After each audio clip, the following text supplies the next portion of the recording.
코스닥 상장사인 브릿지바이오 테라피틱스가 관리 종목 지정 우려에도 15%의 급등 양상을 나타냈습니다. 오전 9시 58분 기준으로 브릿지바이오 테라피틱스는 15.37% 올라서면서 5,780원에 거래되기도 했습니다. 장 초반에는 20%나 올라서기도 했습니다. 중견 제약사인 대화제약이 글로벌 2위 제약 시장인 중국을 적극적으로 공략합니다. 대화제약은 글로벌 최초 마시는 항암제 리포락셀을 올해부터 본격적으로 판매하기로 했는데요. 대화제약은 중국 시장 공략을 위해서 10년 넘게 공을 들였다는 분석이 나옵니다.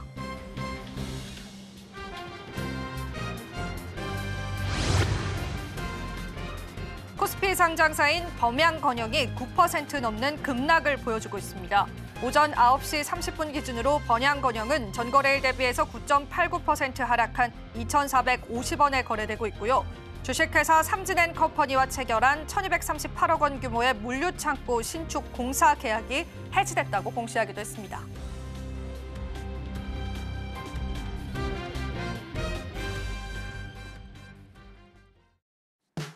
시청자 여러분 안녕하세요. 마켓 쇼쇼쇼 진행을 맡은 이주영입니다. 오후장 들어서 우리 시장이 그래도 낙폭 자체를 축소하고 있긴 하지만요. 시장에서는 하락하는 종목이 압도적으로 많으면서 시장 투심 자체는 살아나고 있지 않은 모습 연출되고 있습니다. 자, 그럼 마감 시장 30분 앞두고 있는 시점에서 우리 시장 어떻게 흘러가고 있는지 저와 함께 체크를 해보실 텐데요. 주요 종목군들의 흐름들 살펴보시면서요. 시장 이야기들 같이 한번 나눠보도록 하겠습니다. 자, 오늘 주요 종목군들은 보시는 바와 같이 파란불이 만연합니다. 그나마 뉴욕 증시의 4% 급락 대비해서는 그 하락폭이 적지는 않다라는 부분에서 우리가 위안을 삼아봐야 될까요? 종목들 몇 가지만 좀 짚고 가보도록 하겠습니다. 삼성전자가 그래도 0.19%의 상승세를 보여주고 있고요. LG에너지솔루션도 2%의 낙폭세를 보여주고 있습니다. 다만 LG전자는 오늘 시장에서 4%의 강세 양상을 시연하면서 그래도 우리 시장에서 좀 대형주 단의 상승이라면 좀 유일한 상승을 나타내고 있는 시점까지도 확인이 되고 있습니다.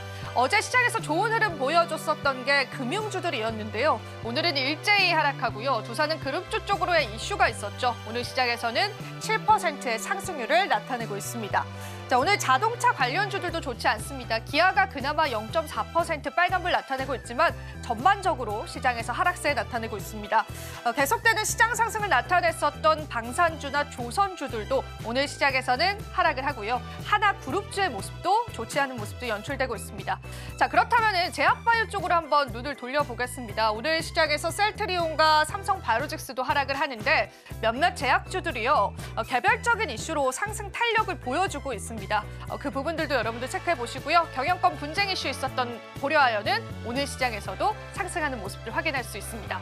전반적으로 시장은 하락하지만 그래도 몇몇 종목군들이 눈에 띄게 또 시장에서 빨간불 나타내고 있습니다. 하지만 여러분들이 또 전략 잡기가 어려운 시장인 것만큼요. 오늘은 저희가 또 대응의 관점에서 다양한 전략들 잡아드리겠습니다. 마감 시장과 그 이후의 시장까지도 저희와 함께 시장 전략 챙겨보시면 되겠습니다. 자, 그럼 본격적으로 같이 한번 달려볼까요? 마켓 쇼쇼쇼 2부도 출발합니다.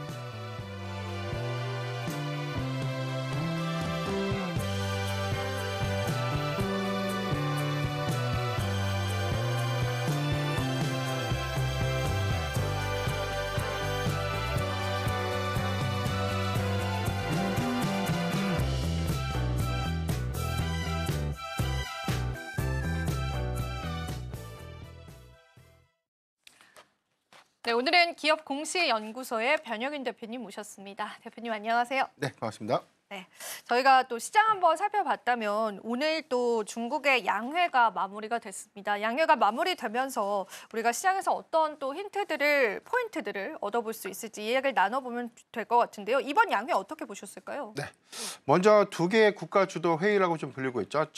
전국인민 정치협상회의, 정협이라고 좀 불리우고 있는 행사와 전국인민대표회의, 전인대라고 불리우는 두 가지 일정 양회라고 하고 있는데 정협은 오늘 마무리가 좀 되고요. 전인대가 좀 내일 끝나기 때문에 사실상 좀 폐막은 좀 됐다라고 보면 될 것 같습니다.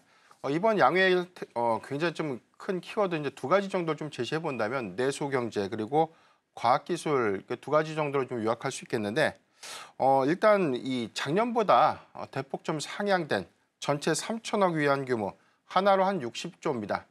이에 관련된 어떤 특별 국채를 좀 투입해서 이관신 정책을 좀 강화하겠다.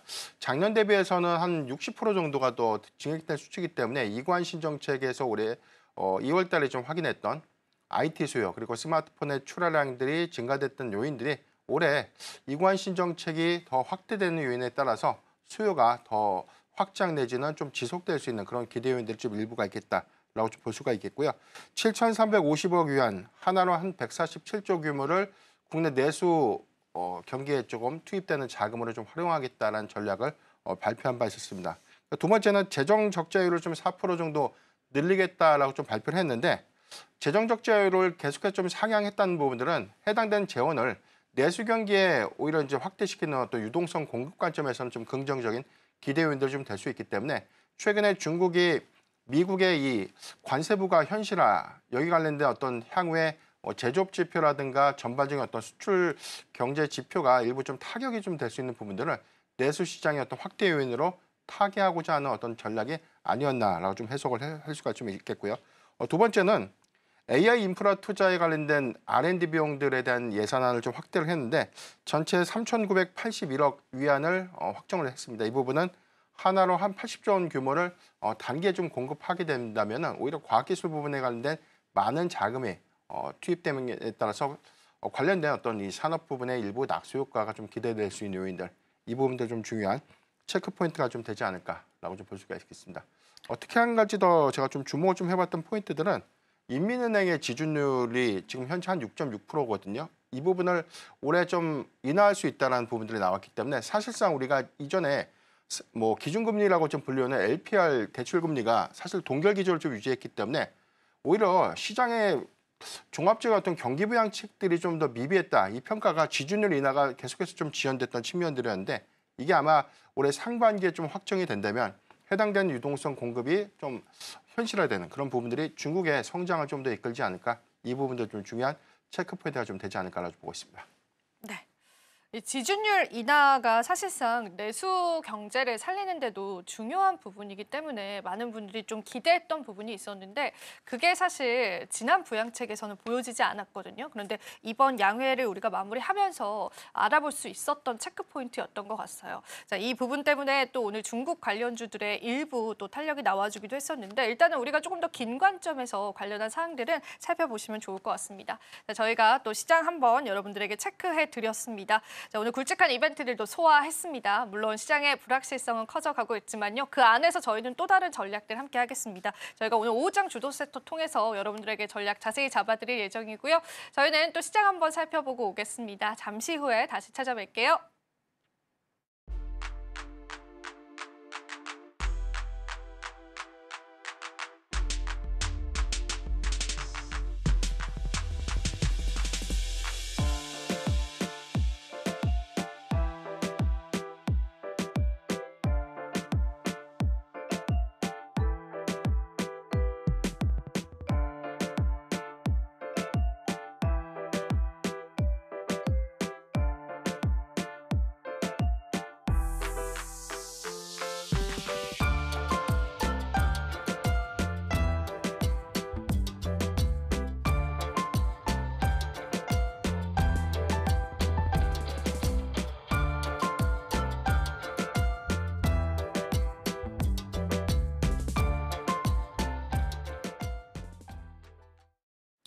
오 장 주도 섹터 살펴보겠습니다. 자, 오늘 저희가 또 첫 번째로 이야기 나눌 만한 주도 섹터 한번 열어보면서요. 대표님과 함께 시장 이야기 긴밀하게 좀 나눠보겠습니다. 네, 오늘 첫 번째 주도 섹터입니다. 사실 오늘 같은 경우에는 저희가 섹터에 집중하기보다는 시장에 들이오는 공포감들에 관해서 대응의 관점을 좀 가져보면 좋을 것 같습니다. 아래 공포감이 다시금 시장에 확산되고 있습니다. 우리가 살아날 구멍이 있을까요? 저는 물음표로 좀 바꾸고 싶은데요, 대표님.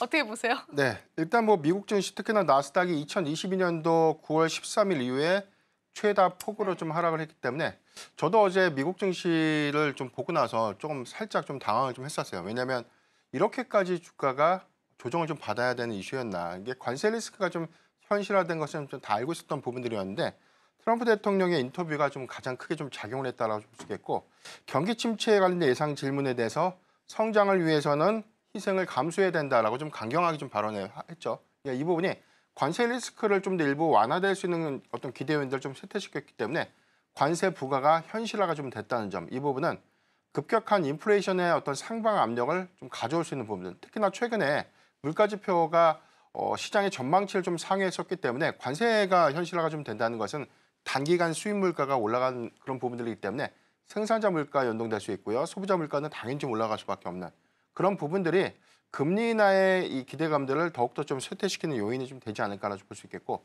두 번째는 지금 물가 지표가 올라간 것도 중요했는데 일단 뭐 고용 지표가 이번에 컨센 대비해서 좀 하회했어요.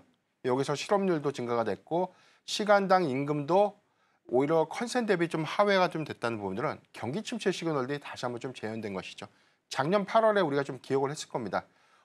경기 침체, 고용 지표가 좀 크게 둔화되면서 오히려 엔크리 트레이드 청산 관련된 우려감 때문에 글로벌 패닉세를 한번 우리가 겪었었고, 이 부분이 한 번 더 좀 재현된 것이다. 물론 좀 비교할 수 있는 데이터들은 좀 아니지만 앞으로 이런 부분들이 좀 현실화가 좀 되지 않을까라는 일부의 우려 요인들의 시장에 투매를 좀 야기하지 않았나라고 좀 볼 수 있겠고, 이 부분에 대해서 우리가 좀 냉정하게 좀 해석을 해야 되는 부분들인데, 국내 증시의 영향들과 좀 우리가 대비를 해봤을 때 트럼프 대통령의 당선 전과 이후, 그러니까 미국의 경우에는 대선 랠리에 관련된 기대 요인들이 충분히 주가에 반영이 됐고, 트럼프 대통령이 당선 이후에 주가가 기술주를 좀 중심으로 우상향 요건들을 좀 보여줬는데, 반면에 당시에 국내 증시의 경우에는 글로벌 거의 뭐 최하위권에서 투매가 좀 계속해서 좀 이어졌던 그런 차이가 좀 있었기 때문에 이런 것들을 우리가 좀 전반적으로 좀 감안했을 때 최근에 미국의 이 고가 부근에 대한 어떤 투매 현상들은 다소 어떤 인위적인 어떤 부분들도 우리가 어느 정도 좀 반영되지 않을까. 이런 부분은 뭐냐면 조정의 빌미에 더 많이 기술주가 흔들릴 수밖에 없었다라는 요인을 일부 좀 반영해야 될 것 같고요. 다만 국내 증시는 사실 뭐 크게 오른 것이 없는데 동일하게 하락하는 것은 좀 말이 안 되는 부분들이죠. 그렇기 때문에 수급적인 어떤 측면에서 하락폭이 좀 미국 증시에 비해서는 다소 좀 미비한 그런 부분들은 이와 같은 어떤 수급의 어떤 관점에서에 대한 차이가 일부 좀 반영이 좀 되지 않을까라고 좀 볼 수가 있겠습니다. 두 번째는 트럼프 대통령의 과연 이제 이런 이 발언들이 과연 어떤 것들을 좀 시사하는 것인가라는 어떤 전망들이 있는데, 일단 뭐 월가나 좀 IB에서 좀 예측하고 있는 부분들은 트럼프 대통령의 어떤 묘수다. 이게 뭐냐면 이 경기 침체에 관련된 시그널을 통해서 오히려 채권 수요를 더 늘리고 이 부분은 점진적인 금리 인하를 좀 유도하기 위한 모종의 좀 전략이 좀 되지 않을까라는 부분들. 그렇기 때문에 최근에 관세를 부과하겠다, 다시 좀 지연시키면서 좀 완화하겠다, 뭐 이런 약간 애매한 스탠스를 좀 취한 바 있었기 때문에 이 부분도 과거의 발언과 우리가 좀 대비해서 봤을 때 트럼프 대통령이 금리 인하가 필요하다라고 계속해서 좀 강조를 했죠. 이 부분은 에너지 정책을 본격화해서 전반적인 에너지 물가를 크게 좀 낮추는 부분들로 인플레이션을 좀 낮추겠다는 의도와 어느 정도 부분은 좀 같은 방향성을 좀 가져간다는 그런 차이가 좀 있기 때문에 사실 트럼프 대통령의 일부 전략 부분들은 최근에 국채금리의 단기물 채권의 국채 만기가 이제 최근에 좀 도래될 수 있는 그런 부분들이 좀 맞물리면서 다소 좀 과한 메시지를 시장에 좀 표명한 것이 아닌가 좀 해석해 볼 수 있겠습니다. 시장에서는 이런 이야기가 나오더라고요. 일부러 증시를 위축시켰다, 트럼프가. 그런 시나리오가 좀 나와주고 있는데 오늘 마침 또 미국 국채 입찰일입니다. 그래서 그 시기에 맞게끔 국채에 관한 수요를 일시적으로 폭증시키지 않았을까, 그런 이야기들도 또 나오고 있는 시점이라서 굉장히 많은 또 시나리오들이 있는 만큼 우리가 시장을 계속 지켜보는 관점에서 봐야 될 것 같은데 추가 하락 가능성도 좀 있다라고 보실까요, 대표님? 네, 일단 당분간 이런 부분들에 대한 리스크는 아직 해소가 된 것이 아니죠. 그러니까 4월 2일에 상호관세 부과, 그다음에 여기 대해서 캐나다, 멕시코에 대한 25% 관세 부과가 다시 한번 재차 좀 부각이 된다면 수급적인 관점에서는 좀 부담의 요인들이 좀 되겠는데, 다만 해당되는 우려감들, 우리가 학습 효과라고 하죠. 이런 우려감들은 상당히 저는 주가에 좀 선 반영이 됐다. 다만 이제 우리가 방향성을 좀 잡는 관점, 특히나 주가가 추세를 바꿔서 우상향하기 위해서는 해당되는 리스크가 좀 크게 완화될 수 있는 시그널이 좀 중요할 것 같은데, 다만 좀 긍정적으로 좀 볼 수 있는 부분들은 2월의 CPI 지표가 시장 전망치보다는 좀 하회할 것이다라는 예상들이 좀 나오고 있어요. 이 부분은 지난 1월 CPI보다는 조금 낮아진 부분들, 특히나 뭐 중국과 뭐 유럽의 최근 데이터를 보더라도 소비 물가가 일부 좀 둔화됐던 흐름들. 그렇지만 향후에 이제 관세 부과에 따른 어떤 인플레이션에 관련된 압력들은 좀 논의를 하더라도 이런 시그널들은 점진적으로 특히나 경기 침체 우려감들이 좀 재현되는 그런 과정이라면 연준의 경우에도 매파적 기조를 계속해서 유지하기는 굉장히 좀 큰 부담이 좀 될 수 있지 않을까라고 좀 전망해 보겠습니다. 실제로 페드워치상의 5월 금리 인하 확률이 간밤에 또 급격하게 올라갔거든요. 시장 참여자들은 그래도 금리 인하에도 포커스를 두고 있는 것 같으니까요. 다양한 시장의 시나리오도 여러분들 대입해 보시면 좋겠습니다.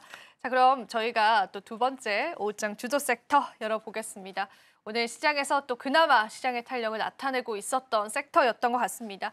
자, 두 번째 오후장 주도 섹터 같은 경우에는요. 오늘 사료와 곡물 쪽 이야기를 좀 나눠보겠습니다. 무역 갈등, 관세 정책 이런 리스크들이 항상 도래하면 또 상승하는 테마가 있습니다.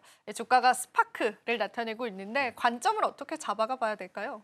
우리가 비슷한 사례로 보면 러시아 우크라이나의 전쟁이 초기에 발발을 했을 때 유럽 최대 곡창지대였던 우크라이나. 그러니까 이 부분에 대한 향후의 수출 판로가 좀 막히게 되면 식량난이 가속화될 수 있다. 이 얘기 우리가 좀 들었었죠. 네. 그때 뭐 사료곡물주 굉장히 좀 큰 폭의 상승 흐름을 보였는데 이후에 어떻게 됐나요? 우리가 밀을 구하기 힘들어서 가격 대란이 왔거나 뭐 우리가 해당되는 어떤 식량난이 좀 확인된 바는 거의 없었다는 것이죠. 이 부분은 뭐냐면 리스크에 관련 우려감들이 단기적인 수급의 기대 요인들은 좀 될 수 있겠지만 연속성을 보여줄 수는 없다. 특히나 해당 대선은 밀 가격이 급등함에 따라서 수익 지표가 크게 좀 개선됐거나 해당되는 관련주들의 어떤 흐름들이 굉장히 좀 양호한 실적 기조를 좀 보여준 것은 아니었기 때문에 이런 학습 효과들을 다시 한번 우리가 좀 복기를 해볼 필요가 있겠고요.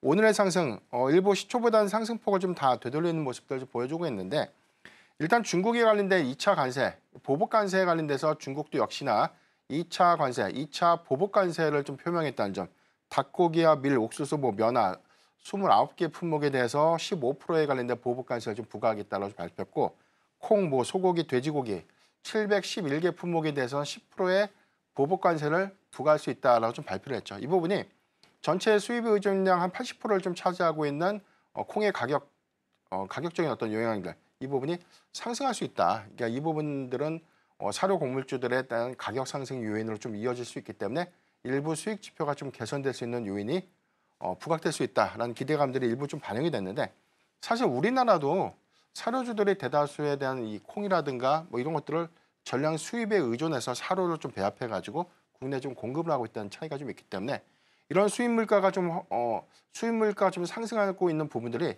판가에 미치는 영향들이 과거 좀 우리가 대비해봤을 때 크게 뭐 작용했던 부분들은 좀 없었던 점. 이 부분은 우리가 좀 표면적으로 좀 보더라도 수익 지표가 뭐 작년 기준에서 크게 개선된 점이 없다는 것들을 좀 감안했을 때는 이게 뭐 단기적인 어떤 기대감을 좀 반영시킬 수 있는 트레이딩 요인은 좀 되겠지만 전반적인 어떤 펀더멘탈을 좀 강화할 수 있는 요인이 아니라는 점에서는 저는 보수적으로 좀 대응이 좀 필요한 섹터가 좀 되지 않나라고 보고 있습니다. 네, 보수적으로 또 바라봐야 될 부분인 것 같고요. 사실 이제 사료나 곡물 관련주들은 이전에 우크라이나 전쟁이 발발했었을 때도 시장의 주목을 받았었던 섹터입니다. 그래서 우리가 어느 정도 좀 테마적인 성격으로 대응점은 좀 필요하지 않을까 싶습니다. 물론 곡물 가격 상승하면 당연히 기업의 이익적인 측면에서 긍정적으로 바라볼 부분은 있지만은 그래도 이 금융시장에서 나타나는 성격 자체를 파악하는 게 굉장히 중요할 것 같은데 또 미국과 중국이 6월 달에 정상회담을 앞두고 있는 시점에서 시장에 또 다른 변수가 있을지 6월이 사실 멀다면 멀고 짧다면 짧은 날이잖아요. 네. 어떻게 보세요? 변수 있을까요? 우리가 1차 그리고 2차 보복관세 품목들 보면 정말 미국의 타격이 좀 되는가? 그러니까 저는 일부 액션은 좀 있었지만 일단 관세 전쟁들이 좀 본격화됐기보다는 약간의 일단 뭐 행동을 좀 옮기는 했지만 이게 실행 관점에서는 아직 협상의 여지가 좀 남아있다는 점을 좀 주목을 해봐야 될 것 같고요. 일단 6월에 정상회담이 있을 수 있다는 보도가 좀 있었기 때문에 기대 요인들은 좀 되겠지만 이전에도 뭐 트럼프 대통령이 좀 언급을 했었죠. 중국의 어떤 관세 부과에 관련돼서는 뭐 시간을 좀 두고도 이야기할 수 있는 부분이다라고 좀 언급했던 점. 그래서 6월에 만약에 정상회담이 좀 개최가 된다면 미국과 중국의 어떤 관계 개선 관점, 특히나 무역 부분에 대해서는 상당히 좀 완화될 수 있는 기조 부분들은 긍정적으로 우리가 좀 평가해 볼 수 있겠다라고 볼 수 있기 때문에 정말 이제 6월에 정상회담이 좀 개최될 수 있을까 이 부분이 좀 중요할 것 같고요. 만약에 좀 개최가 좀 된다면 상당히 좀 완화적인 기조, 특히나 기브앤테이크 관점에서 미국의 경우에는 주고받고 관점에서 완화될 수 있는 요인들, 그리고 일기 때도 우리가 좀 복기를 좀 해보면 대체적으로 관세에 관련된 협상용 카드가 실질적으로 미국에 유리한 어떤 투자라든가 이런 것들을 좀 이끌었을 때 면세 조치되거나 완화됐던 그런 측면들 좀 우리가 주시해 보면 이건 뭐 단기적보다는 중장기관점의 영향은 좀 다소 좀 제한적이지 않을까라고 보고 있습니다. 네, 좋습니다. 일단은 우리가 또 미국과 중국의 정상회담이라는 큰 이벤트를 두고 시장에 있을 수 있는 변동성들을 파악해보고 체크해보는 전략들은 중요할 것 같습니다. 저희가 또 실시간으로 추가적인 또 내용들 잡히는 대로 여러분들께 또 같이 전략들 나눠드리도록 할게요. 자, 5장 주도 섹터는 여기서 마무리해보도록 하고요. 자, 우리 시장 또 아래 공포감이 다가왔습니다. 마감 향해서 가고 있는데요. 마감 전에 어떤 특징주들이 오늘 시장에서 부각을 받았는지도 살펴보셔야겠죠. 고유름 캐스터가 준비하고 있습니다. 저희가 마감 전 특징주 함께하도록 하겠습니다.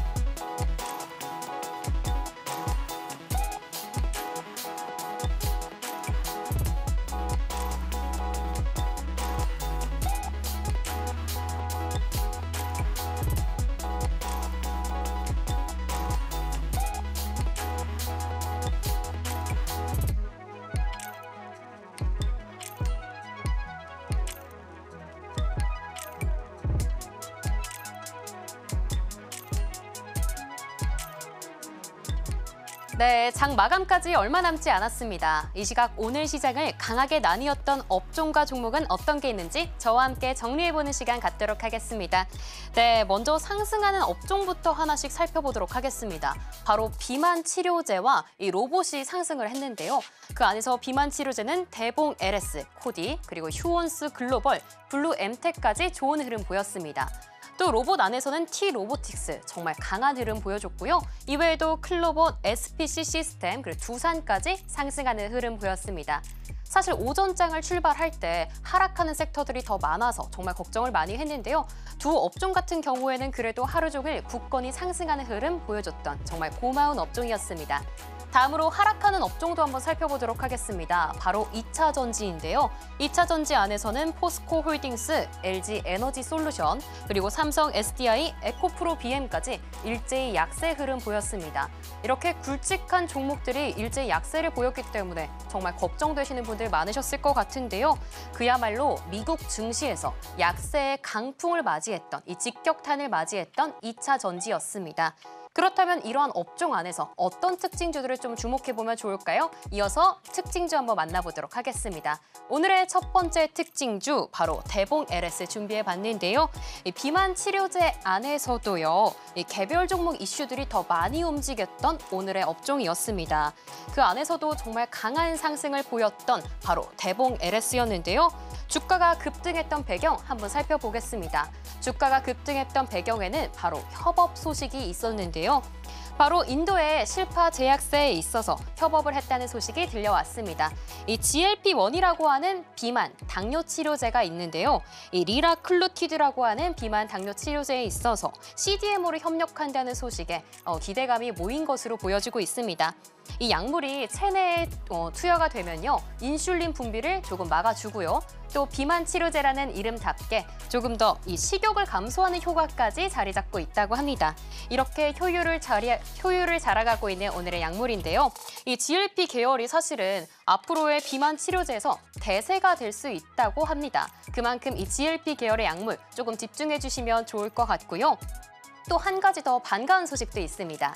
이 독자적인 특허 기술을 이용해서 GLP-1의 이 약물을 국내에서 내년부터 독점 출시한다는 소식이 자리 잡고 있습니다. 이번 출시를 통해 이 대봉 LS가 국내에서 비만 치료제 시장에 있어서 게임 체인저가 될 수 있다고 하니까요. 앞으로도 많이 주목해 주시면 좋을 것 같습니다. 이어서는 오늘 장중 흐름이 어땠는지도 계속해서 체크해 보도록 하겠습니다.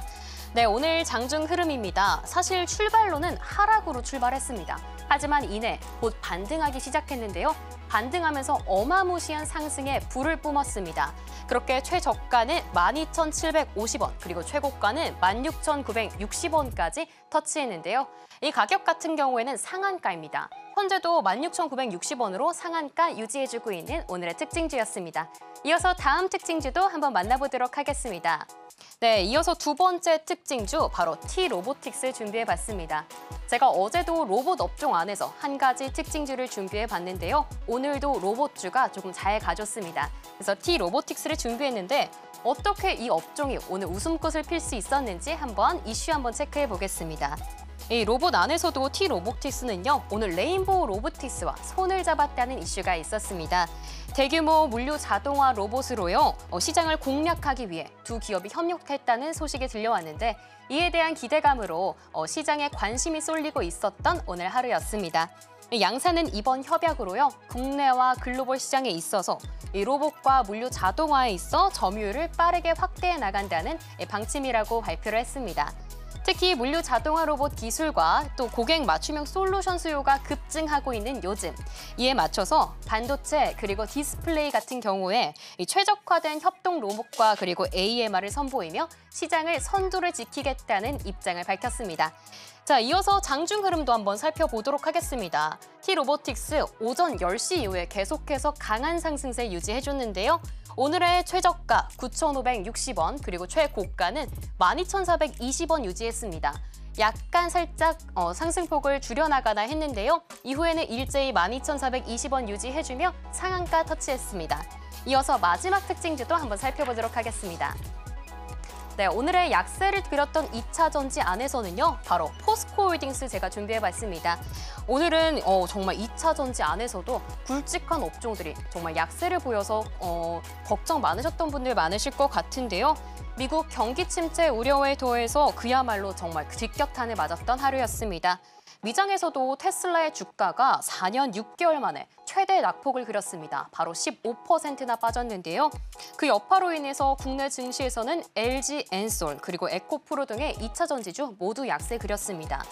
미국 트럼프 행정부의 강경한 관세 정책, 그리고 이에 더해서 미국의 경기 침체 우려까지 커지면서 2차 전지 업종이 일제히 하락세 그렸는데요.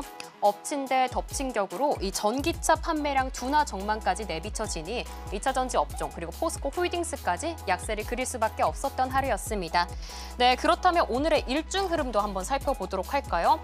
계속해서 약세 구간 안에 있었습니다. 오늘의 최고가는 31만 500원에서 시작했는데요. 시작가가 정말 높은데 일제히 29만 4,500원까지 하락하며 이 낙폭을 유지해 왔습니다. 이 낙폭의 폭이 정말 크지 않은 걸로 봐서요. 약세 구간을 계속 유지해 왔다. 내일장에서는 어떻게 좀 반등할 수 있을지 체크해 보셔야겠습니다. 이렇게 오늘의 시장에 관심을 받았던 특징주 모두 정리해 봤습니다.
네, 오늘 국내 증시도 마감 지어졌습니다. 아래 공포가 다시금 드리운 시장이었었죠. 코스피, 코스닥 모두 다 하락했는데 오늘은 유가증권 시장에서의 하락폭이 조금 더 컸고요.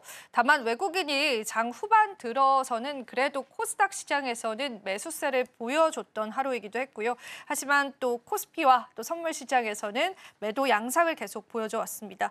오늘은 또 종목단의 상승 종목과 하락 종목 수가 압도적으로 차이가 나는 시장이었기 때문에요. 그만큼 개인 투자자분들께서 시장에 대한 어려움이 체감하시는 게 더 높았을 것 같습니다. 대표님과 함께 시장 전략들 짧게 한 번만 짚어보겠습니다. 네. 오늘 전반적으로 미국 기술주 조정, 미국 증시에 큰 영향을 좀 받았다고 볼 수 있겠고 아직 글로벌 경기 침체를 좀 논하기에는 여러 가지 체크할 수 있는 시그널들이 좀 있어야 되기 때문에 속단해서 투매에 좀 동참하는 것은 굉장히 좀 어리석은 부분들이 좀 되지 않을까. 오히려 저는 오늘의 시장을 매수의 기회로 좀 활용을 해봤는데요. 단기적 지표에서는 일단 뭐 투매 현상들이 좀 나오고 있는 부분들, 특히나 증시의 탁금리 감소하는 그런 부분들 좀 아쉽지만 저는 뭐 대형주 중심의 수급, 특히나 어떤 낙폭과대 향상을 좀 보여주고 있는 실적주들의 흐름들은 오히려 좋은 매수의 기회로 좀 활용할 수 있다는 점 참고하면 좋을 것 같습니다. 네, 여전히 또 오늘 시장은 기회의 관점도 있습니다. 그래서 우리가 시장을 어떻게 보느냐에 따라서 그 대응점들도 바뀌는 것 같습니다. 자, 그럼 저희가 앞으로의 시장 전략들을 좀 잡아봐야 될 텐데요. 우선은 시장을 이기는 뉴스를 한번 살펴보고 그 안에서 대표님과 또 추가적인 내용들 나누면서요. 여러분들에게 전략들 공유해 드리도록 할게요. 자, 그럼 시장을 이기는 뉴스 바로 출발해 보겠습니다. 네, 시장을 이기는 뉴스 미리 보는 코너입니다. 오늘의 뉴스 바로 제약 바이오인데요. 오늘 참 어려운 시장이었습니다. 양시장 모두 하락 마감을 했는데 그러나 이번 달에는 이 제약 바이오가 성장세를 판가름할 수 있는 중요한 변곡점이 될 것이라고 보이고 있는데요. 네, 국내 제약 바이오 기업들은 이번 달 주요 임상 결과들이 나오고 있다고 합니다. 결과가 어떻게 나오는지에 따라 기업 분위기는 크게 뒤바뀔 수 있는데 대상 기업은 한올 파이오파마, ABL 바이오, 유한양행, 알테오젠, SK 바이오팜 등이 있습니다. 먼저 한올 바이오파마의 신약 후보 물질 중에서는요. 핵심 요소인 바토클리마베 주요 임상 결과가 이달 말에 공개될 예정이라고 하고요. ABL 바이오는 미국 협력 기업인 콤패스 테라퓨티스가 담감한 2차 치료제인 CTX-009의 임상 233 톱라인, 즉 선공개의 핵심 지표를 이달 중에 공개할 예정이라고 합니다. 여기서 한 가지 더 주목할 점이 있는데요. 이번 달에는 유럽 폐암학회 2025가 예정되어 있습니다. 이곳에서 알테오젠은 키트루다 SC 비소 세포 폐암 임상 3상을, 유한양행은 레이저 티닙과 아미반타마 병용요법 임상 3상 최종 OS 결과를 각각 공개할 예정이라고 합니다. 이러한 기대감을 선반영해서 최근 외국인 투자자들은 제약 바이오주에 러브콜을 보내기도 했는데요. 여기에 한국을 포함한 주요국들의 금리 인하, 그리고 도널드 트럼프 2기 행정부의 약가 인하 기조도 매수 기회로 볼 수 있습니다. 네. 이렇게 제약 바이오들의 여러 지표들에 따라서요. 우리 증시에는 훈풍이 불어줄 수 있을지 전문가님과 자세하게 이야기 나눠보도록 하겠습니다. 여기까지 뉴스 미리 보기였습니다. 시장을 이기는 뉴스, 오늘 많은 전략들 잡아드릴 수 있을 것 같습니다. 물론 제약바이오 전체 섹터 군들이 최근에 좋은 탄력을 나타내고 있지는 않지만 그래도 이 시장에서 조용한 강자다라고 한다면 개별적인 이슈를 품고 있는 제약주들이었습니다. 우리가 또 폐암학회를 앞두고 있습니다. 유럽 폐암학회, 그리고 4월 달에는 미국 암학회도 예정이 되어 있는데 그 시장에 모멘텀을 줄 수 있는 일정들 살펴보시면서 전략 잡아보면 좋을 것 같습니다. 대표님, 이 뉴스 어떻게 보셨을까요? 네. 우선 가장 중요한 게 수급 동향을 좀 말씀드려야 될 것 같은데 우리가 올해 연초부터 좀 이어졌던 부분, 특히나 매파적인 금리 인하 정책들이 다소 장기화될 수 있다라는 우려감들이 사실상 금리 인하의 쇠퇴 우려감으로 좀 작용했기 때문에 제약바이오 섹터의 조정이 좀 빌미가 좀 됐었고 여기 더해서는 뭐 관세 리스크가 좀 현실화됨에 따라서 인플레이션에 관련된 상방 압력 우려감들이 더 높아지다 보니까 투심이 뭐 그렇게 좀 크게 회복되고 있던 그런 흐름들까지는 아니었는데 3월 초를 좀 기점으로 보면 제약바이오 섹터가 일부 저가 매수세가 좀 유입됐던 그런 흐름들이 좀 나타내졌고 오늘의 경우에도 시장 조정에도 불구하고 지금 뭐 약보합권 내지 강보합권에서 종목의 어떤 마감이 좀 일어났던 그런 부분들은 3월에는 좀 비교적 어떤 리스크 요인들이 있음에도 불구하고 완화적인 어떤 수급이 이어지고 있지 않나 하는 좀 평가를 해봐야 될 것 같습니다. 물론 알테오젠이라든가 HLB 같은 종목들이 최근에 어떤 단기 노이즈가 좀 부각이 되면서 투매를 좀 유발했던 점은 좀 아쉽기는 하지만 해당되는 내용들, 특히나 뭐 HLB의 경우에는 뭐 3월 20일 관련된 미국 FDA 승인 허가 신청이 아직 남아있다는 점에서 시장의 과도한 어떤 우려감들이 주가의 수급 변동을 좀 이끌었다라고 좀 해석해 볼 수 있겠고, 알테오젠의 경우에는 할로자임이 엠다제 특허에 관련된 어떤 특허 침해 이소, 뭐 여기에 관련돼서 최근에 답변서를 좀 제출하면서 전반적인 어떤 키트로다 SC 제형제 출시 타임라인들이 지연되지 않을까라는 우려감들이 전반적인 어떤 조정의 빌미가 좀 됐다는 점, 이런 것들은 개별적인 어떤 수급 안에서 다만 좀 보르노이라든가 뭐 삼천당제약 같은 종목들의 경우에는 단기적인 어떤 이슈가 좀 부각되면서 좀 상승폭을 계속해서 좀 이어갔던 그런 차이점들이 좀 있었기 때문에 앞으로 우리가 제약바이오 섹터의 경우에는 개별 이슈, 임상 성과라든가 신약 개발에 관련된 뭐 라이선스 아웃 또는 뭐 승인에 관련된 어떤 이슈가 부각되는 그런 개별로 인해 의한 수급 유입을 우리가 좀 주목을 좀 해봐야 되지 않을까라고 좀 판단을 해보겠습니다. 일단 뭐 패드워치가 3월, 5월 금리 동결의 가능성들은 뭐 기정사실화를 좀 했었고요.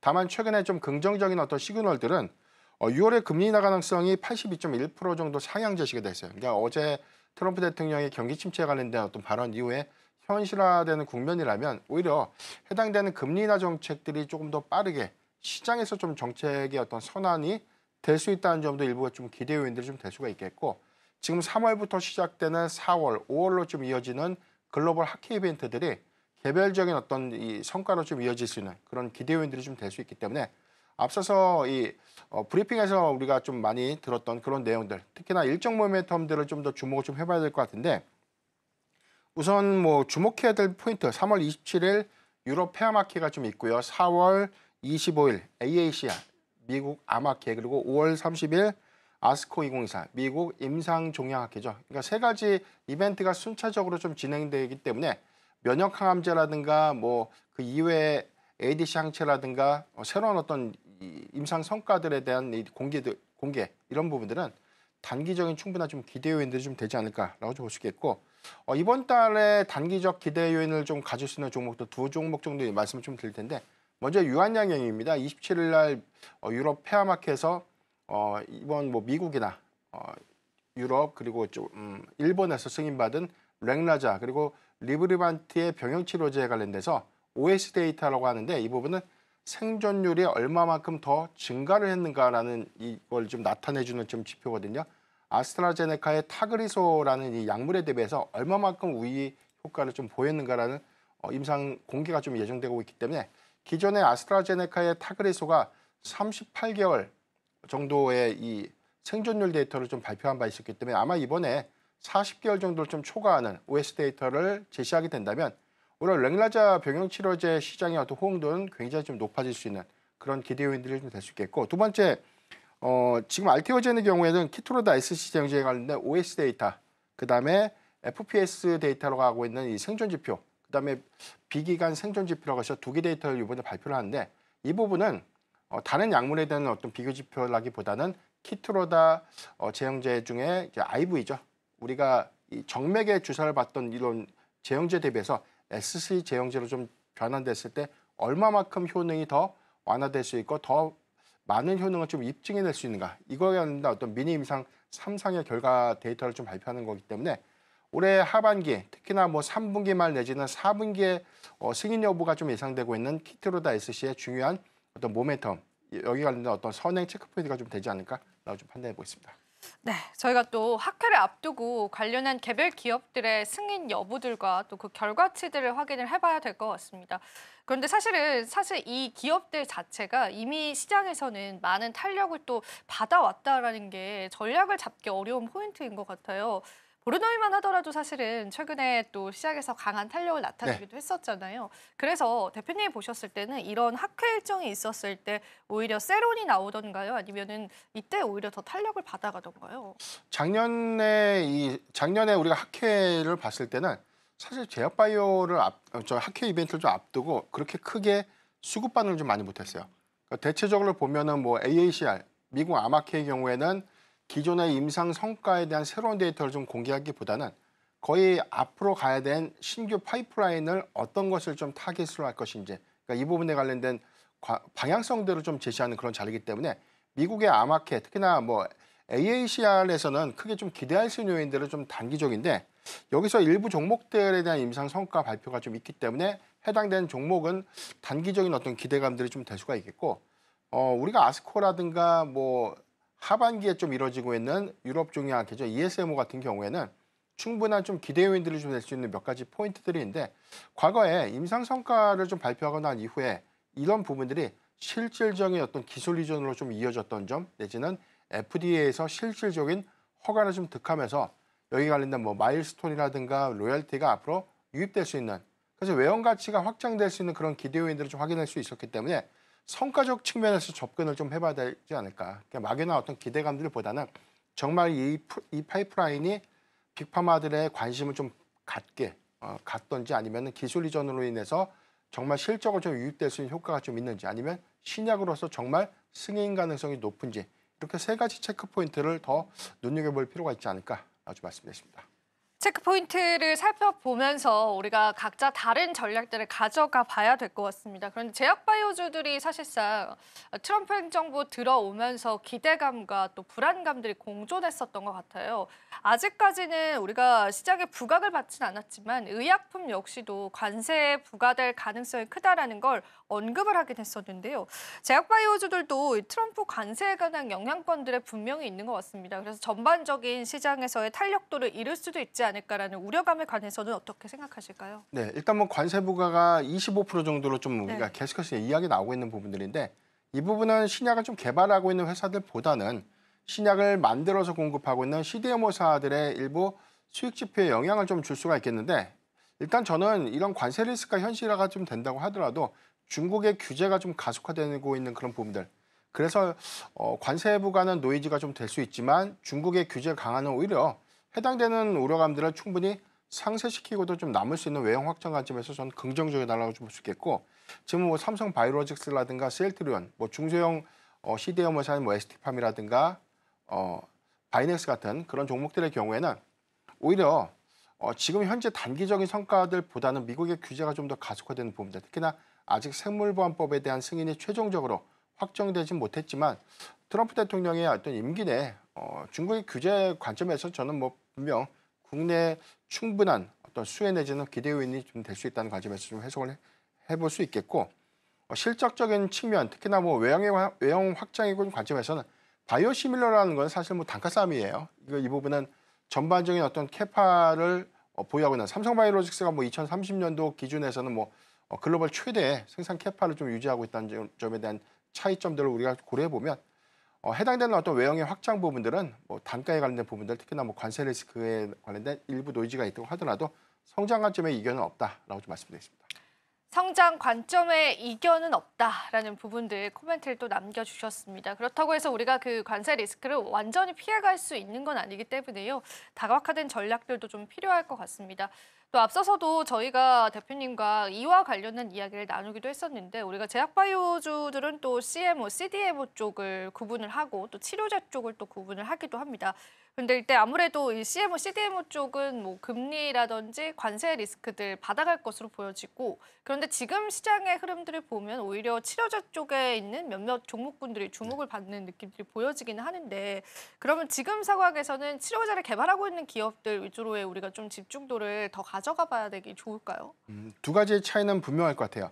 일단 금리 정책의 이 쇠퇴, 그러니까 이 부분은 매파적 기조가 더 장기화가 좀 된다는 관점에서는 신약을 개발하는 종목들이 조금 더 수급적으로는 좀 불리할 수 있는 영향이고요.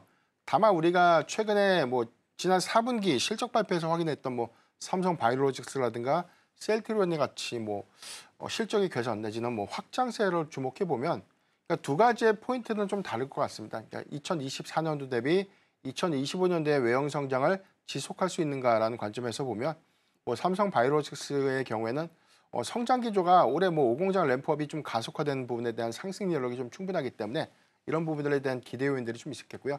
셀트리온은 일부 실적 부분에 대한 둔화세는 확인했지만 새로운 어떤 바이오시밀러 제형제에 올해 이제 기대될 수 있는 요인들 이런 것들을 좀 감안해 보면 실적적인 측면에서는 CDMO사가 굉장히 견조한 성장세를 좀 이어가지 않을까라고 좀 볼 수 있겠고 신약 개발을 플랫폼으로 하고 있는 그런 종목들의 경우에는 성과 위주로 좀 봐야 될 것 같아요. 임상 성과가 불리하게 좀 나오거나 뭐 승인에 실패하게 된다면 악재가 될 수 있는 요인들인데 특히 뭐 HLB의 경우는 3월 20일에 미국 FDA에서 최종 승인 여부가 다시 한번 좀 결정이 좀 되죠. 여기서 다시 한번 고배를 좀 마시게 된다면 정말 상상하기 좀 힘들 정도에 대한 낙폭은 어느 정도 좀 감내를 좀 해야 될 것이기 때문에 리스크 요인 관점에서는 너무 극단적인 어떤 매매들보다는 보수적인 대응이 좀 필요하다. 그리고 우리가 하키 이벤트에서는 충분한 해당 플랫폼 내지는 파이프라인이 얼마만큼에 대한 유효 지표를 확인하고 얼마만큼 신약으로서의 관련된 탄생 가능성들이 더 높게 평가가 좀 되는가 이런 부분들을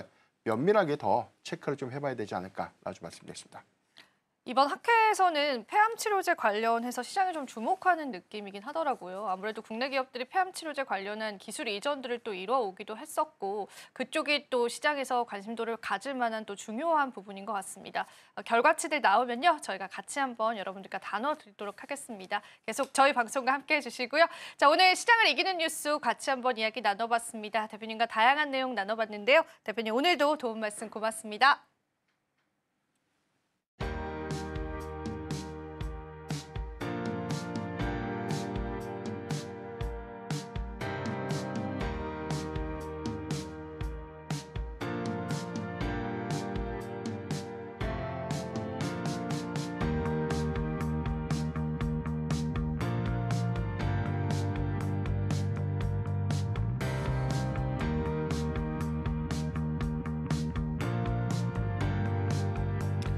트럼프 대통령이 원하는 게 시장의 하락이라면 우리는 그 하락 속에서 그의 의도를 파악하고 매수의 기회로 찾아보는 전략들도 필요할 것 같습니다. 오늘 다양한 관점에서 여러분들과 함께했습니다. 저희 방송에서 제공해드리는 정보는 투자 판단에 대한 조언일 뿐입니다. 가치 판단과 상승 하락을 보장하고 있지는 않다는 점 다시 한번 유의 부탁드리겠습니다. 저희는 내일 시장 또 알찬 정보들로 함께할게요. 시청해주신 여러분 고맙습니다.